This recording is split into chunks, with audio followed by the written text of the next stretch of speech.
السلام عليكم ورحمة الله.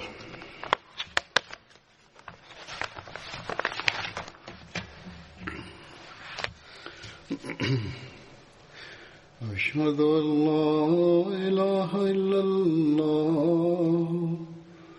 وحده لا شريك له وأشهد أن محمدا عبده ورسوله أما بعد فأعوذ بالله من الشيطان الرجيم بسم الله الرحمن الرحيم الحمد لله رب العالمين الرحمن الرحيم مالك يوم الدين إياك نعبد وإياك نستعين اهدنا الصراط المستقيم صراط الذين أنعمت عليهم غير المغضوب عليهم ولا الضالين. ഇന്നാളുകളിലെ അവസ്ഥകളനുസരിച്ചും ഇവിടുത്തെ ഭരണകൂടം നടപ്പിലാക്കിയിട്ടുള്ള നിയമങ്ങളനുസരിച്ചും ജനങ്ങളെ മുന്നിൽ ഇരുത്തിക്കൊണ്ട് മുക്തകളെ ശ്രോതാക്കളെ മുന്നിലിരുത്തിക്കൊണ്ട് ഖുത്ബ നൽകുക സാധ്യമല്ല. നിയമത്തിന്റെ പരിധിയിൽ നിന്നുകൊണ്ട് അനുവദിക്കപ്പെട്ടതനുസരിച്ച് ഇന്ന് ഇവിടെ സംവിധാനം ഏർപ്പെടുത്തിയിരിക്കുകയാണ്. പള്ളിയിൽ നിന്ന് തന്നെ ഖുത്ബ നൽകുന്നതിനായി. കാരണം ലോകത്ത് തത്സമയം ഖുത്ബ കേൾക്കുന്നവർ ആയിരക്കണക്കിനും ലക്ഷക്കണക്കിനുമാണ്. പള്ളിയിൽ എന്റെ മുന്നിൽ ഇപ്പോൾ ആരെങ്കിലും ഉണ്ടായാലും ഇല്ലെങ്കിലും ആരാധനയെ നിലനിർത്തുന്നതിനായി നാം എപ്പോഴും പരിശ്രമിച്ചുകൊണ്ടിരിക്കേണ്ടതാണ്, ദുആയും ചെയ്തുകൊണ്ടിരിക്കേണ്ടതാണ്. അള്ളാഹു അവസ്ഥയെ നേരെയാക്കട്ടെ, ഈ മഹാമാരിയെയും ദൂരീകരിക്കട്ടെ, പിന്നീട് വീണ്ടും അതുപോലെ പള്ളിയുടെ മനോഹാരിത മടങ്ങിവരികയും ചെയ്യട്ടെ. ഇനി ഞാൻ ഖുത്ബയുടെ വിഷയം ആരംഭിക്കുകയാണ്. ഹസ്രത്ത് അൽഹാ ബിൻ ഉബൈദുല്ലയെ സംബന്ധിച്ച് 2 ജുമാക്ക് മുമ്പുള്ള ഖുത്ബയിൽ ഞാൻ പരാമർശിച്ചിരുന്നു, അല്ലെങ്കിൽ പരാമർശിച്ചുകൊണ്ടിരിക്കുകയായിരുന്നു. ജമൽ യുദ്ധത്തിലുണ്ടായ അദ്ദേഹത്തിന്റെ ഷഹാദത്തിനെ സംബന്ധിച്ച് ഞാൻ പറഞ്ഞത് അത് പിന്നീട് പറയുന്നതായിരിക്കുമെന്നായിരുന്നു. അതിനാൽ ഇന്ന് തത്സംബന്ധമായി പറയുന്നതാണ്. ഇതിൽ ജമൽ യുദ്ധത്തെ സംബന്ധിച്ച് ഉന്നയിക്കപ്പെടുന്ന ചില ചോദ്യങ്ങളെ സംബന്ധിച്ചും ഒരു പരിധിവരെ മറുപടി ലഭിക്കുന്നതാണ്.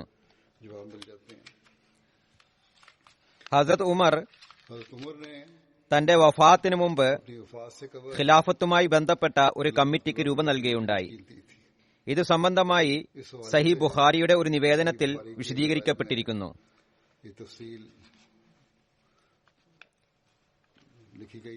അതായത് ഹസ്രത്ത് ഉമറിന്റെ വഫാത്ത് അടുത്തപ്പോൾ ജനങ്ങൾ പറഞ്ഞു, അമീറുൽ മുഅ്മിനീൻ വസിയത്ത് ചെയ്യുക, ആരെയെങ്കിലും ഖലീഫയായി നിയമിക്കുക.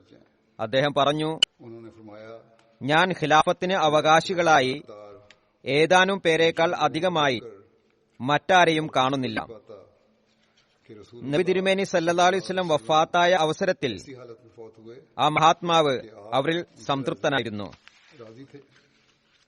പിന്നീട് ഹസ്രത്ത് ഉമർ, ഹസ്രത്ത് അലി, ഹസ്രത്ത് ഉസ്മാൻ, ഹസ്രത്ത് സുബൈർ, ഹസ്രത്ത് തൽഹ, ഹസ്രത്ത് സഅദ്, ഹസ്രത്ത് അബ്ദുറഹ്മാൻ ഇബ്നു ഔഫ് എന്നിവരുടെ പേരെടുത്തു പറഞ്ഞുകൊണ്ട് പറഞ്ഞു,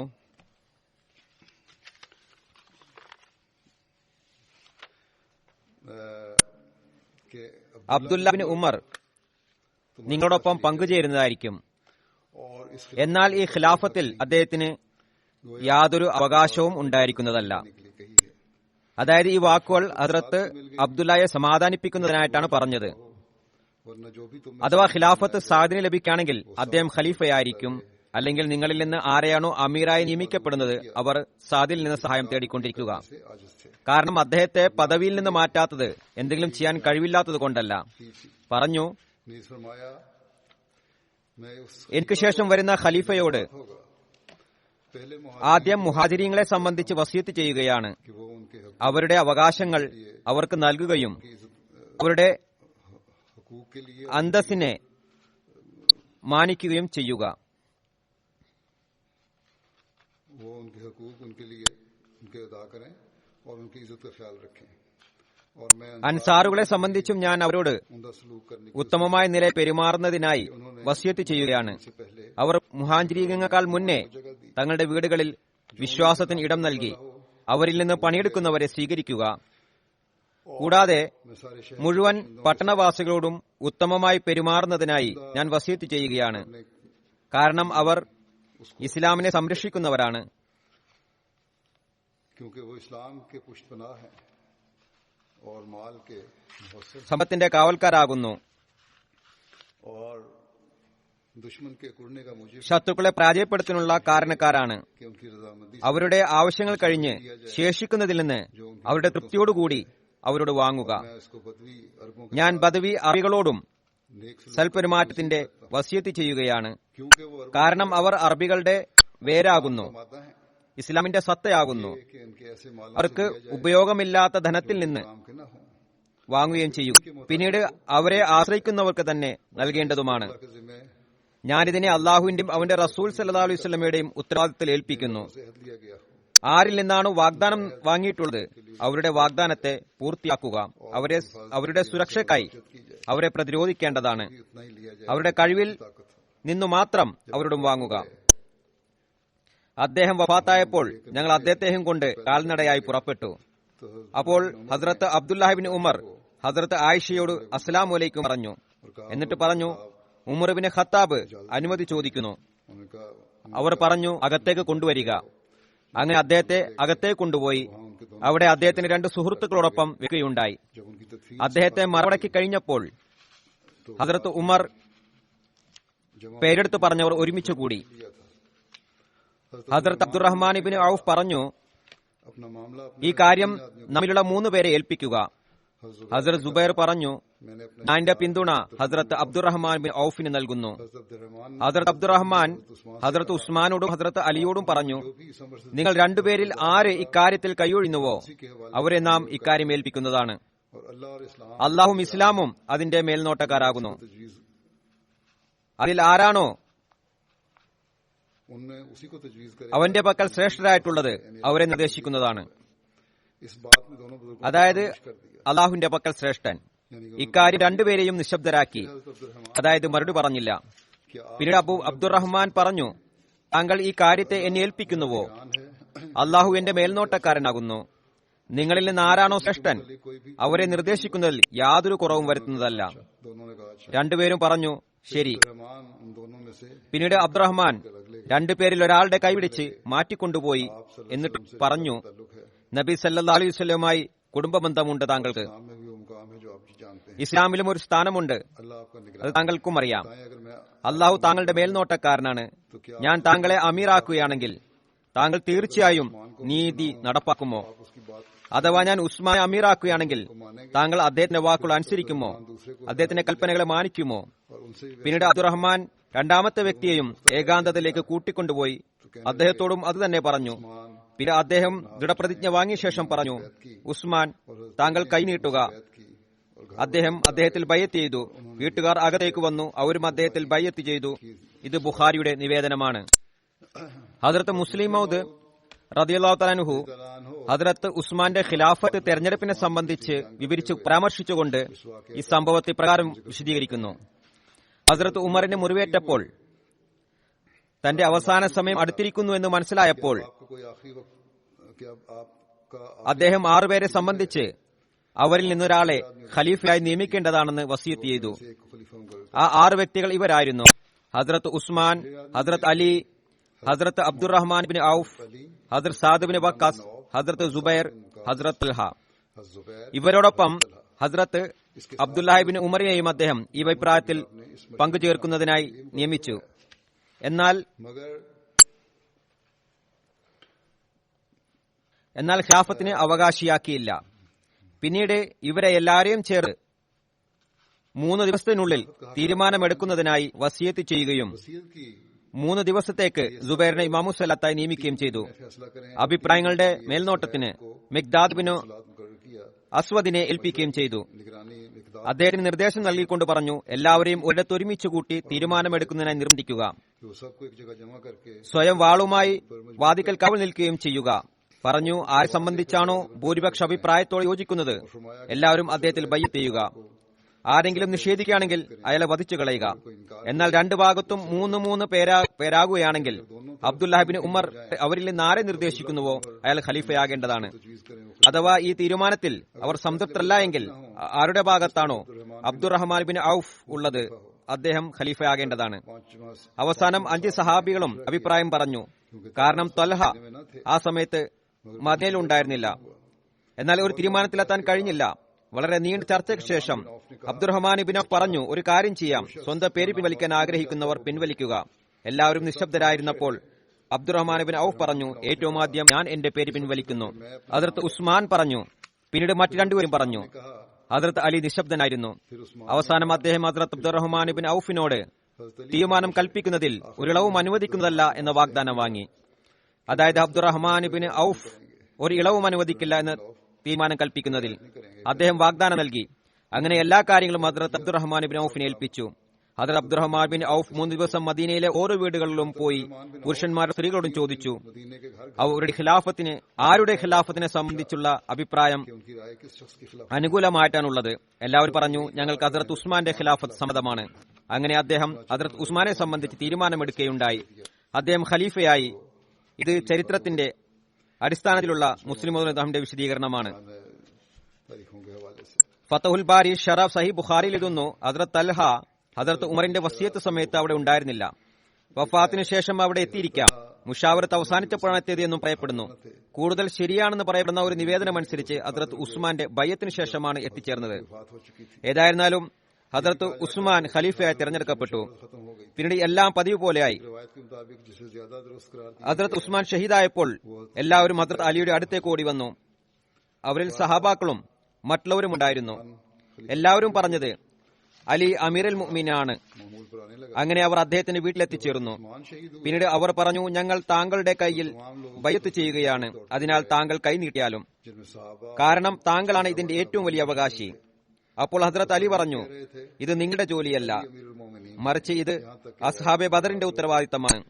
ആരെ സംബന്ധിച്ചാണോ അസ്ഹാബെ ബദർ സംതൃപ്തരാകുന്നത് അയാൾ ഖലീഫയാകുന്നതാണ്. അങ്ങനെ എല്ലാ അസ്ഹാബെ ബദറും അലിയുടെ പക്കൽ ഹാജരായി. എന്നിട്ട് അവർ പറഞ്ഞു, ഞങ്ങൾ മറ്റാരെയും താങ്കളെക്കാൾ ഇതിന് അർഹരായി കാണുന്നില്ല. അതിനാൽ താങ്കൾ ബയ്യത്ത് ചെയ്യുന്നതിനായി സ്വന്തം കൈനീട്ടിയാലും. അദ്ദേഹം പറഞ്ഞു, തലഹയും സുബൈറും എവിടെ? ഏറ്റവും ആദ്യം വാക്കാലുള്ള ബയ്യത്ത് ചെയ്തത് ഹദ്റത്ത് തൽഹയാണ്. കയ്യിലുള്ള ബയ്യത്ത് ആദ്യം ചെയ്തത് ഹദ്റത്ത് സാദാകുന്നു. ഇത് കണ്ടപ്പോൾ ഹദ്റത്ത് അലി പള്ളിയിലേക്ക് പോവുകയും മിമ്പറിൽ കയറി നിൽക്കുകയും ചെയ്തു. ഏറ്റവും ആദ്യം അദ്ദേഹത്തിന്റെ അടുത്തേക്ക് കയറി വന്നതും ബയ്യത്ത് ചെയ്തതും ഹദ്റത്ത് തൽഹയായിരുന്നു. അതിനുശേഷം ഹസ്രത്ത് സുബൈർ, പിന്നീട് മറ്റ് സഹാബാക്കളും ഹസ്രത്ത് അലിയുടെ ബയ്യത്തിൽ. ഹസ്രത്ത് അൽഹയും ഹസ്രത്ത് സുബൈറും ഹസ്രത്ത് ആയിഷയുമെല്ലാം ഹസ്രത്ത് അലിയുടെ ബയ്യത്ത് ചെയ്തിരുന്നോ ഇല്ലേ എന്നതിനെ പരാമർശിച്ചുകൊണ്ട് ഹസ്രത്ത് മുസ്ലിം മൗദ് പറയുന്നു, ഇത് ഖാജ കമാലുദ്ദീൻ സാഹിബിന്റെ ചില ആരോപണങ്ങൾക്ക് മറുപടിയായിട്ടാണ് അദ്ദേഹം പറഞ്ഞത്.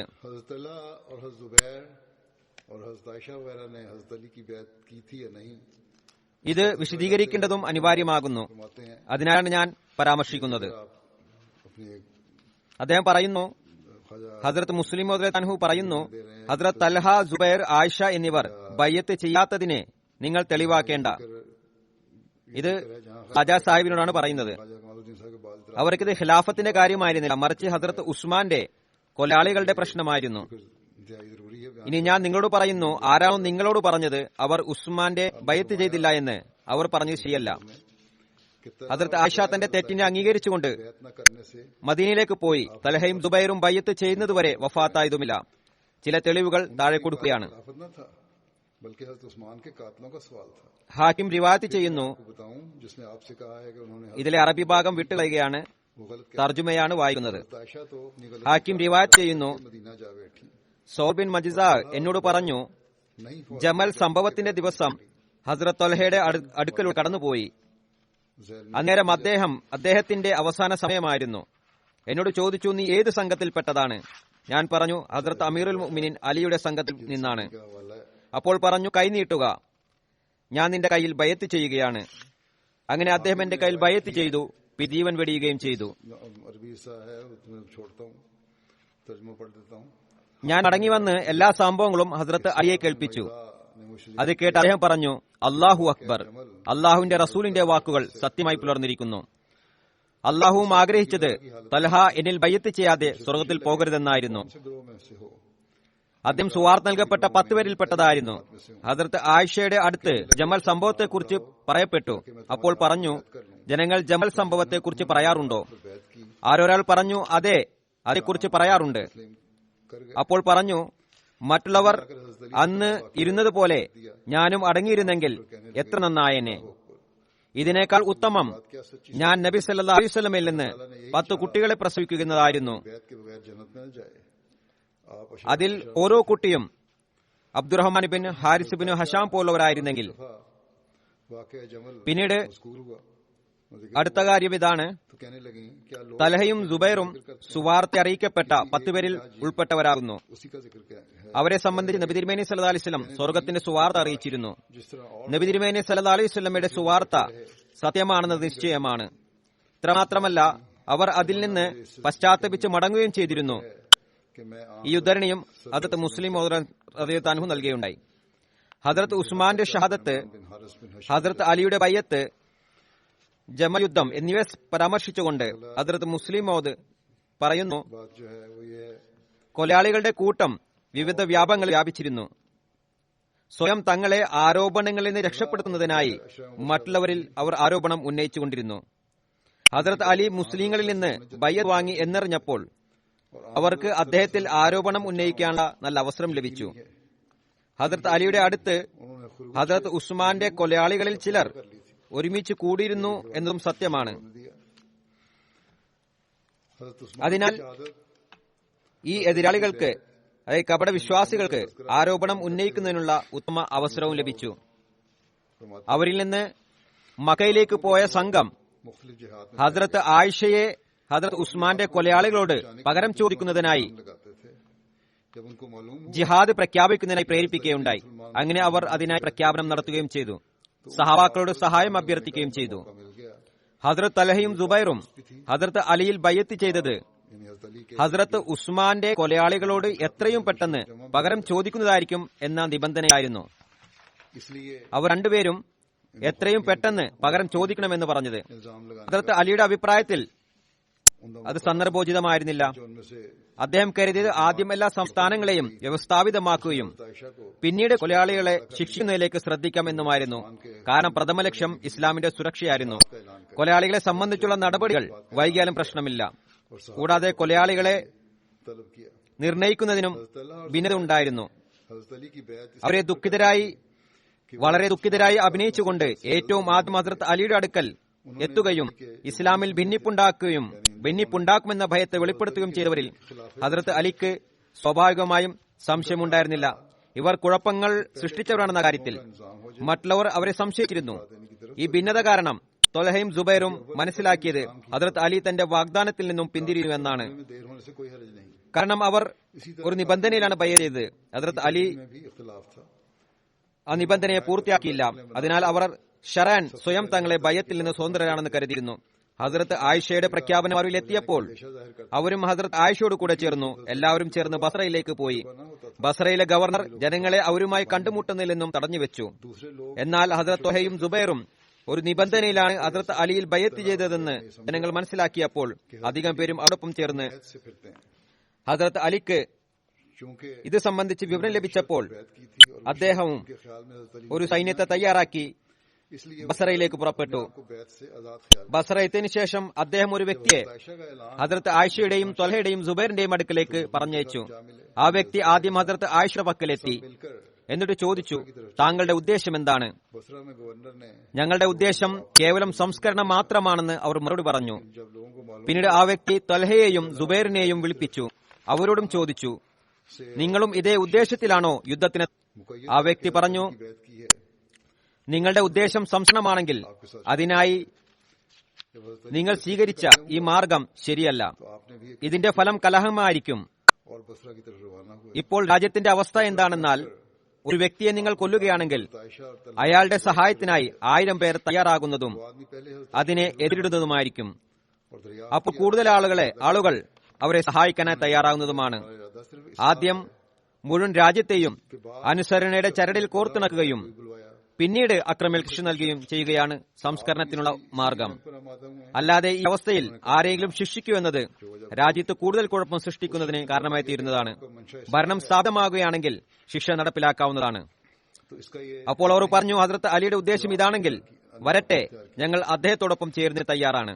इसका नतीजा അപ്പോൾ साथ है ആ വ്യക്തി ഹദ്രത്ത് അലിക്ക് വിവരങ്ങൾ നൽകി. ഇരു വിഭാഗത്തിന്റെയും പ്രതിനിധിയായ മറ്റൊരു വ്യക്തിയെ കണ്ടു. मुल्क की ऐसी हालत യുദ്ധം ചെയ്യുന്നത് ശരിയല്ല, സംസ്കരണമാണ് വേണ്ടത് എന്ന തീരുമാനവുമായി. तो हजार ഈ വിവരം സഹാബികൾക്ക് ലഭിച്ചപ്പോൾ, അതായത് ഹദ്രത്ത് ഉസ്മാന്റെ കൊലയാളിയായ അബ്ദുല്ലാഹിബ്നു मदद के लिए खड़े സബാഹിന്റെ കൂട്ടാളികൾക്ക് ലഭിച്ചപ്പോൾ അവർക്ക് വളരെയധികം പരിഭ്രമമുണ്ടായി. पहले मुल्क को इत्तेहाद की रस्सी में बंधा ഗൂഢമായ നിലയിൽ फिर शरीरों को सजा दी जाए അവരുടെ ഒരു സംഘം वरना അഭിപ്രായത്തിനായി ഒരുമിച്ചുകൂടി. किसी को सजा देना അവർ അഭിപ്രായങ്ങൾക്ക് ശേഷം തീരുമാനിച്ചത് മുസ്ലിങ്ങളിൽ രഞ്ജിപ്പുണ്ടാകുന്നത് തങ്ങൾക്ക് ദോഷകരമാണ്. तो वो सजा കാരണം ये बात सुनकर മുസ്ലിങ്ങൾ പരസ്പരം പോരാടിക്കൊണ്ടിരിക്കുന്നതുവരെ മാത്രമേ ഉസ്മാനെ കൊല ചെയ്തതിന്റെ ശിക്ഷയിൽ നിന്ന് തങ്ങൾ സുരക്ഷിതരായിരിക്കുകയുള്ളൂ. उस शख्स ने हज़रत अली को इत्तला दी അഥവാ രഞ്ജിപ്പുണ്ടാവുകയാണെങ്കിൽ, സമാധാനം ഉണ്ടാവുകയാണെങ്കിൽ തങ്ങൾക്ക് രക്ഷയില്ല. അതുകൊണ്ട് ഒരിക്കലും അങ്ങനെ ഉണ്ടാകാൻ പാടില്ല. അപ്പോഴേക്കും ഹദ്രത്ത് അലിയും എത്തിച്ചേർന്നു.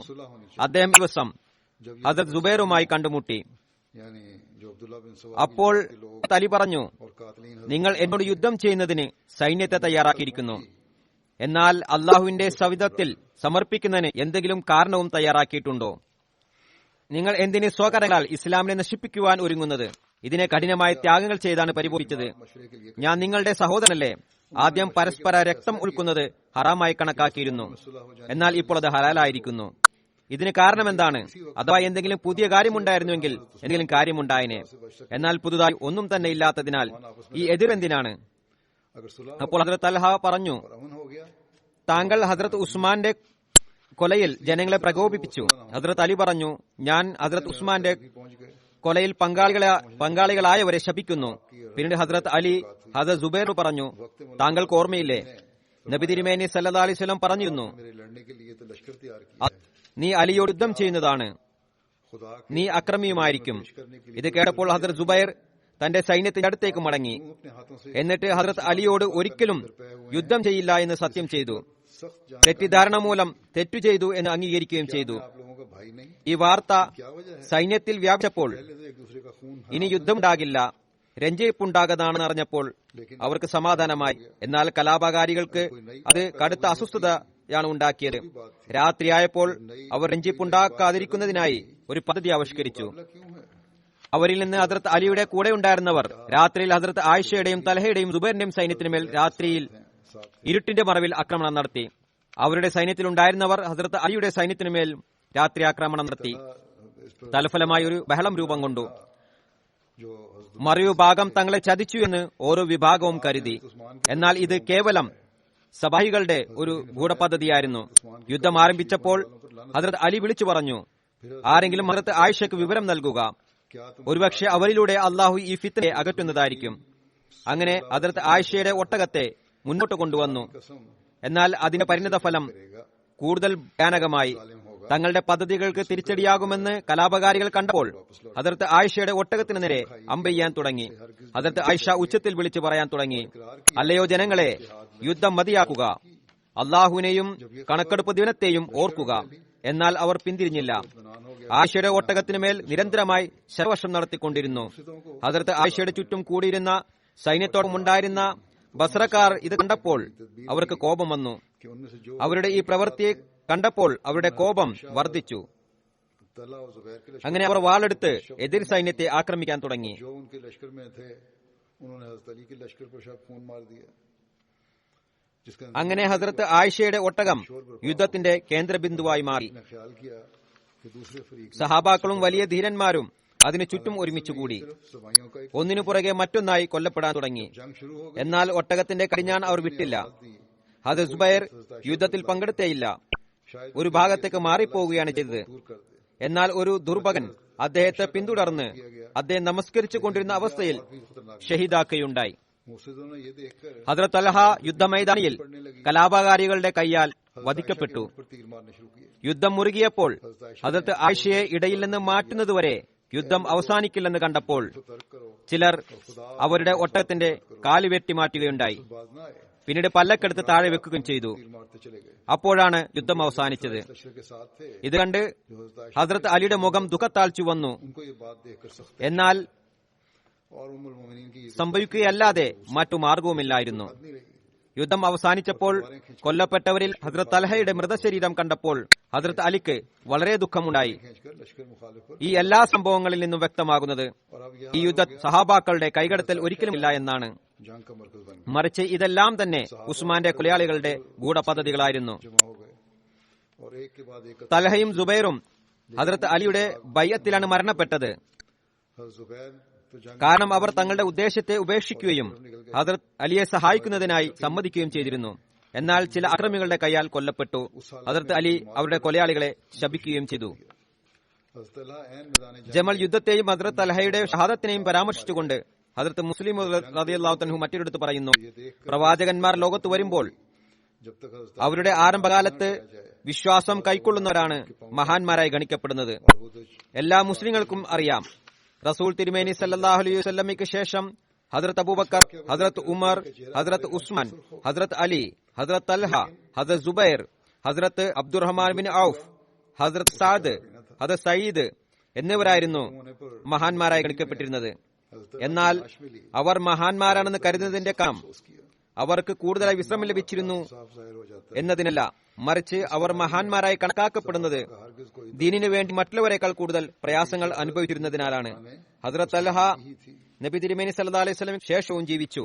और ये कि तलहा ഹദ്രത്ത് ഉസ്മാന്റെ ഷഹാദത്തിന് ശേഷം മുസ്ലിങ്ങളിൽ ഭിന്നിപ്പുണ്ടായപ്പോൾ ഹദ്രത്ത് ഉസ്മാനെ വധിച്ചവരോട് നാം പകരം ചോദിക്കേണ്ടതാണെന്ന് ഒരു വിഭാഗം പറഞ്ഞപ്പോൾ ആ വിഭാഗത്തിന്റെ നേതാക്കൾ ഹദ്രത്ത് സുബൈർ, ഹദ്രത്ത് തൽഹ, ഹദ്രത്ത് ആയിഷ എന്നിവരായിരുന്നു. എന്നാൽ മറുവിഭാഗം പറഞ്ഞു, മുസ്ലിങ്ങളിൽ ഭിന്നത ഉണ്ടായിക്കഴിഞ്ഞു, ആളുകൾ കൊല്ലപ്പെടുന്നതാണ്, ആദ്യം മുസ്ലിങ്ങളെ ഒരുമിപ്പിക്കേണ്ടതുണ്ട്, मुस्लिम एक और ഇസ്ലാമിന്റെ പ്രതാപവും ശ്രേഷ്ഠതയും നിലനിൽക്കുന്നതിനായി. दुनिया में आते हैं. പിന്നീട് നമുക്ക് കൊലയാളികളോട് പകരം ചോദിക്കാവുന്നതാണ്. ഈ വിഭാഗത്തിന്റെ ലീഡർ ഹദ്രത്ത് അലിയായിരുന്നു.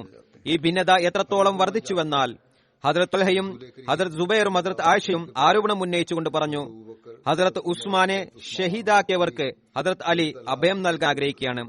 ഹദ്രത്ത് അലി ഉന്നയിച്ച ആരോപണം അവർക്ക് അവരുടെ സ്വാർത്ഥതയാണ് പ്രഥമം, ഇസ്ലാമിന്റെ ഉന്നമനം അവരുടെ പ്രഥമ ലക്ഷ്യമല്ല എന്നാണ്. അങ്ങനെ ഭിന്നത അതിന്റെ പാരമ്യതയിൽ എത്തുകയും പിന്നീട് പരസ്പരം യുദ്ധവും തുടങ്ങി. आराम ज्यादा मुयस्सर ആ യുദ്ധത്തിൽ ഹദ്രത്ത് ആയിഷ സൈന്യത്തെ നയിക്കുകയും ചെയ്തു. जाने की वजह ये थी कि ഹദ്രത്ത് തൽഹയും ഹദ്രത്ത് സുബൈറും ഈ യുദ്ധത്തിൽ പങ്കെടുത്തിരുന്നു. हजरत तलहा നേരെ रसूल करीम सल्लल्लाहु अलैहि वसल्लम के ആദ്യം അവർ എതിരാളികളിലാണ് ഉൾപ്പെട്ടിരുന്നത്. के बाद मुसलमानों में इख्तिलाफ पैदा हुआ. പിന്നീട് लोगों ने कहा ഹദ്രത്ത് സുബൈർ उस्मान के मारने ഹദ്രത്ത് അലിയുടെ വാക്കുകൾ കേട്ട് വിട്ടുനിൽക്കുകയാണ് ചെയ്തത്. इस गिरोह के लीडर हजरत മറ്റൊരും രഞ്ജിപ്പുണ്ടാക്കാൻ ആഗ്രഹിച്ചിരുന്നു. എന്നാൽ പിന്നീട് കപടവിശ്വാസികളും കലാപകാരികളും ഫിത്ന ഉണ്ടാക്കി. ഏതായിരുന്നാലും कहते हैं सरे दस्त में യുദ്ധം നടന്നു ഇരു വിഭാഗവും തമ്മിൽ. ताकि इस्लाम की യുദ്ധം നടന്ന സമയത്ത് ഒരു സഹാബി ഹദ്രത്ത് തൽഹയുടെ അടുത്ത് വന്ന് അദ്ദേഹത്തോട് പറഞ്ഞു, തൽഹ, लीडर हजरत अली थे. നിനക്ക് ഓർമ്മയുണ്ടോ, ഇന്ന അവസരത്തിൽ ഞാനും നീയും നബി സല്ലല്ലാഹു അലൈഹി വസല്ലം തിരുമേനിയുടെ മജ്ലിസിലിരിക്കുകയായിരുന്നു. അപ്പോൾ നബി സല്ലല്ലാഹു അലൈഹി വസല്ലം തിരുമേനി പറഞ്ഞു, തൽഹ, ഒരു സമയം വരും, നീ മറ്റൊരു സൈന്യത്തിലായിരിക്കും, അലി മറ്റൊരു സൈന്യത്തിലായിരിക്കും, അലി സത്യത്തിന്റെ ഭാഗത്തുമായിരിക്കും, നീ തെറ്റിലുമായിരിക്കും. ഇത് കേട്ടപ്പോൾ ഹദ്രത്ത് തൽഹയുടെ കണ്ണു തുറക്കുകയും फिर आपस में जंग भी शुरू हुई. അതെ, എനിക്ക് വാക്കുകൾ ഓർമ്മ വന്നു എന്ന് പറയുകയും ചെയ്തു. അതേസമയം തന്നെ സൈന്യത്തെ വിട്ടുപോവുകയും ചെയ്തു. हजरत तलहा और हजरत जुबैर റസൂൽ തിരുമേനി സല്ലല്ലാഹു അലൈഹി വസല്ലമയുടെ വാക്കുകൾ പൂർത്തിയാക്കുന്നതിനായി അദ്ദേഹം യുദ്ധം ഉപേക്ഷിച്ചു പോകുന്ന സമയത്ത് ഹദ്രത്ത് അലിയുടെ സൈന്യത്തിലെ ഒരു പടയാളിയായിരുന്ന ഹതഭാഗ്യൻ അദ്ദേഹത്തിന്റെ പിന്നിലൂടെ ചെന്ന് അദ്ദേഹത്തെ കത്തികൊണ്ട് കുത്തി ഷഹീദാക്കുകയുണ്ടായി. ഹസ്രത്ത് അലി തന്റെ സ്ഥാനത്തിരിക്കുകയായിരുന്നു. തനിക്ക് വലിയ സമ്മാനം ലഭിക്കുന്നതാണ് എന്ന ചിന്തയിൽ ഹസ്രത്ത് തൽഹയുടെ കൊലയാളി ഓടിക്കൊണ്ട് ഹസ്രത്ത് അലിയുടെ അടുത്ത് വന്നു പറഞ്ഞു, അമീറുൽ മുഅ്മിനീൻ, താങ്കൾക്ക് താങ്കളുടെ ശത്രു കൊല്ലപ്പെട്ട വിവരം അറിയിക്കുകയാണ്. ഹസ്രത്ത് അലി പറഞ്ഞു, ഏത് ശത്രു? അയാൾ പറഞ്ഞു, അല്ലയോ അമീറുൽ മുഅ്മിനീൻ, ഞാൻ ത്വൽഹയെ കൊന്നിരിക്കുന്നു. ഹസ്രത്ത് അലി പറഞ്ഞു, അല്ലയോ വ്യക്തി, ഞാനും റസൂൽ തിരുമേനി സല്ലല്ലാഹു അലൈഹി വസല്ലമയിൽ നിന്നും നിനക്ക് സുവാർത്ത അറിയിക്കുന്നു, നീ നരകത്തിൽ ഇടപെടുന്നു. കാരണം നബി തിരുമേനി സല്ലല്ലാഹു അലൈഹി വസല്ലം ഒരിക്കൽ പറഞ്ഞിരുന്നു, അവിടെ തൽഹയും ഞാനും ഇരിക്കുന്നുണ്ടായിരുന്നു. പറഞ്ഞു, അല്ലയോ തൽഹ, നീ ഒരിക്കൽ സത്യത്തിനും നീതിക്കും വേണ്ടി നിന്ദ്യത സഹിക്കുന്നതായിരിക്കും. നിന്നെ ഒരാൾ കൊല്ലുന്നതുമായിരിക്കും. അള്ളാഹു അയാളെ നരകത്തിൽ പ്രവേശിപ്പിക്കുന്നതായിരിക്കും. ഈ യുദ്ധത്തിൽ ഹസ്രത്ത് തൽഹയുടെയും ഹസ്രത്ത് സുബൈറിന്റെയും ഹസ്രത്ത് അലിയുടെയും സൈന്യം പരസ്പരം അഭിമുഖമായി വന്നപ്പോൾ ഹസ്രത്ത് തൽഹ തന്നെ പിന്തുണക്കുന്നതിനായി തെളിവുകൾ നിരത്താൻ തുടങ്ങിയപ്പോൾ ഇത് തൽഹയോട് ഒരാൾ ഹദീസ് ഓർമ്മപ്പെടുത്തുകയും അദ്ദേഹം യുദ്ധം ഉപേക്ഷിച്ച് പോകുന്നതിന് മുമ്പുള്ള സംഭവമാണ്.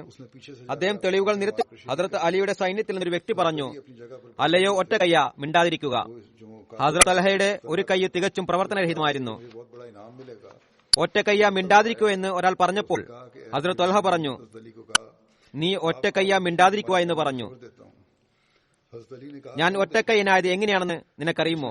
ഉഹദ് യുദ്ധത്തിൽ മുസ്ലിങ്ങളുടെ കാലിടറുകയും നബി സല്ലല്ലാഹു അലൈഹി വസല്ലം തിരുമേനിയോടൊപ്പം കേവലം 12 പേർ മാത്രമായിരിക്കും ചെയ്തപ്പോൾ 3000 പേരുള്ള സൈന്യം ഞങ്ങളെ വളയുകയുണ്ടായി. അവർ നാനാഭാഗത്തു നിന്നും നബി തിരുമേനി സല്ലല്ലാഹു അലൈഹി വസല്ലം മേൽ ശരവർഷം നടത്താൻ തുടങ്ങി. നബി സല്ലല്ലാഹു അലൈഹി വസല്ലം കൊല്ലപ്പെടുകയാണെങ്കിൽ എല്ലാം അവസാനിക്കുന്നതാണെന്ന ചിന്തയിൽ അന്നേരം കാഫിരീങ്ങളുടെ സൈന്യത്തിലെ ഓരോരുത്തരുടെയും വില്ല് നബി സല്ലല്ലാഹു അലൈഹി വസല്ലം തിരുമേനിയുടെ മുഖത്തിനു നേരെ ശരമെയ്തുകൊണ്ടിരുന്നു. അപ്പോൾ ഞാൻ എന്റെ കൈ നബി സല്ലല്ലാഹു അലൈഹി വസല്ലം തിരുമേനിയുടെ മുഖത്തിനു നേരെ പിടിച്ചു. കാഫിരീങ്ങളുടെ എല്ലാ ശരവും എന്റെ കൈ വന്ന് പതിച്ചുകൊണ്ടിരുന്നു. അവസാനം എന്റെ കൈ ഉപയോഗശൂന്യമായി മാറി ഞാൻ ഒറ്റക്കൈനായി തീരുകയും ചെയ്തു. എന്നാൽ ഞാൻ നബി തിരുമേനി സല്ലല്ലാഹു അലൈഹി വസല്ലമയുടെ മുഖത്തിന് നേരെ നിന്ന് എന്റെ കൈ മാറ്റിയില്ല.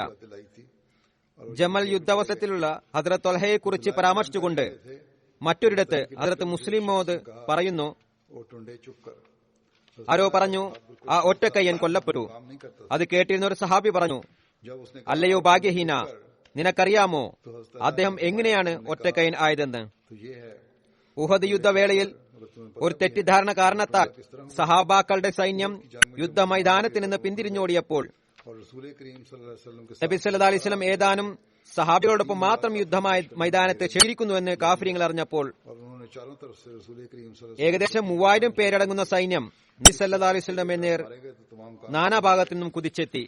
100 കണക്കിന് സൈനികർ വില്ലെടുത്തുകൊണ്ട് നബി സല്ലല്ലാഹു അലൈഹി വസല്ലമയുടെ മുഖത്തെ ഉന്നം വെച്ചു. ശരവർഷം കൊണ്ട് ആ മുഖത്തെ മുറിവേൽപ്പിക്കാൻ ആഗ്രഹിച്ചു.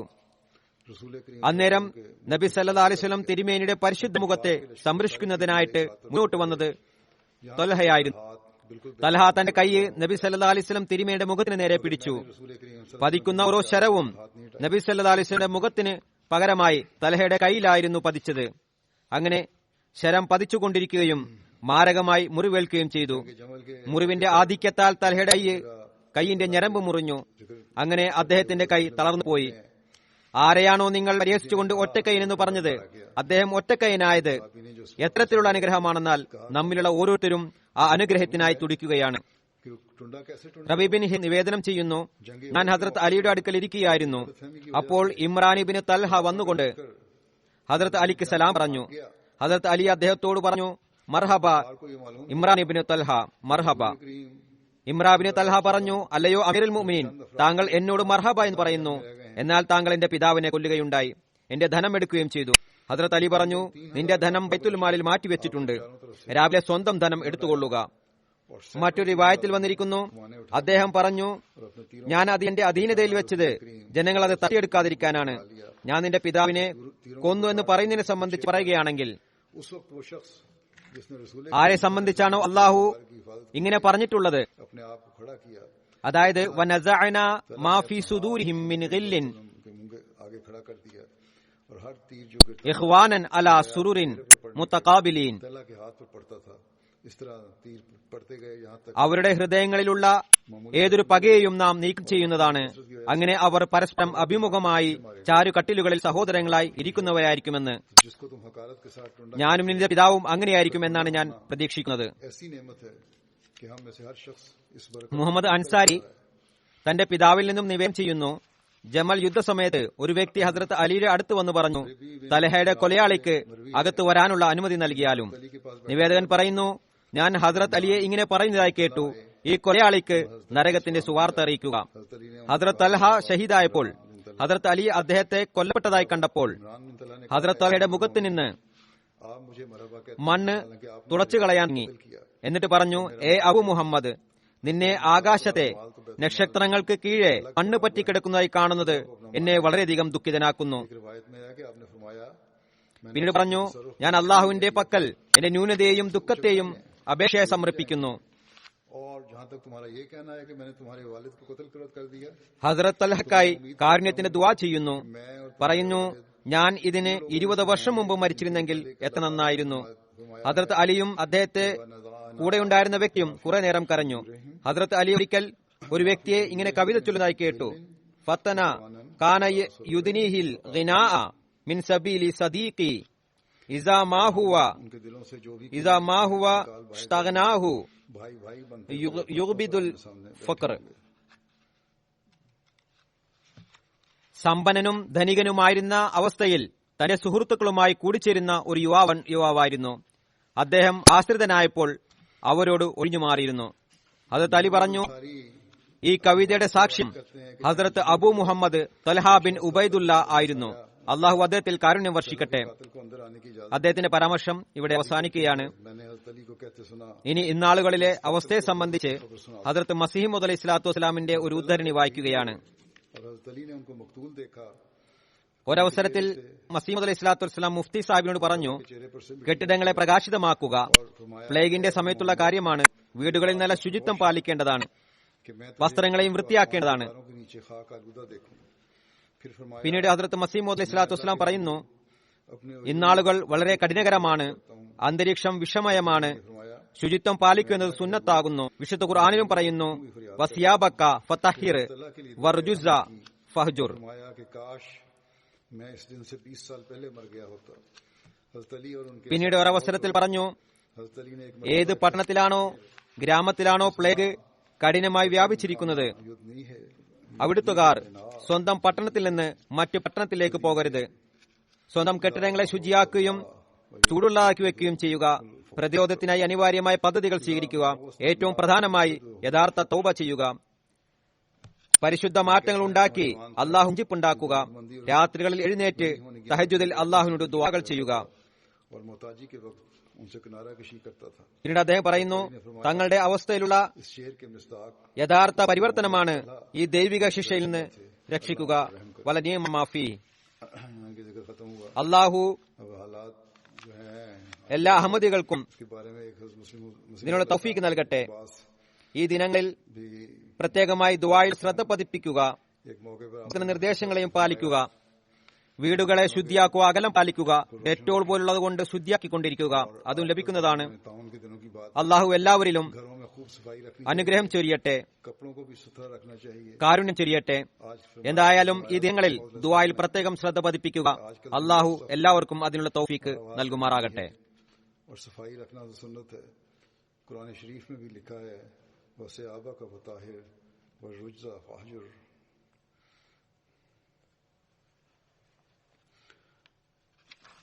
फिर एक मौके पर फरमाया, वो लोग जिनके शहरों में और देहात में ताउन के शिद्दत के साथ फैल गया है, अपने शहरों से दूसरी जगह न जाएं, अपने मकानों की सफाई करें और उन्हें गर्म रखें और ज़रूरी तदाबीर हिफ्ज़ मातक़द्दों के अमल में लाएं, और सबसे बढ़कर ये कि सच्ची तौबा करें, पाक तब्दीली करके खुदा ताला से सुलह करें, रातों को उठ उठ कर तहज्जुद में दुआएं मांगें। फिर आपने फरमाया कि अपनी हालत की सच्ची तब्दीली ही खुदा के इस अज़ाब से बचा सकेगी। वला नेमा माफ़ी। अल्लाह ताला हर अहमदी को तौफीक दे कि वो इन दिनों में ख़ास तौर पर दुआओं पर जोर दे, हुकूमत की हिदायत पर अमल भी करें, घरों को भी साफ रखें, धोनी भी देनी चाहिए, डिटोल वगैरह के स्प्रे भी करते रहें, वो मिल जाते हैं। अल्लाह ताला सब पर फजल फरमाए और रहम फरमाए। बहरहाल ख़ास तौर पर इन दिनों में दुआओं पर ख़ास तौर दें। अल्लाह सबको इसकी तौफीक दे।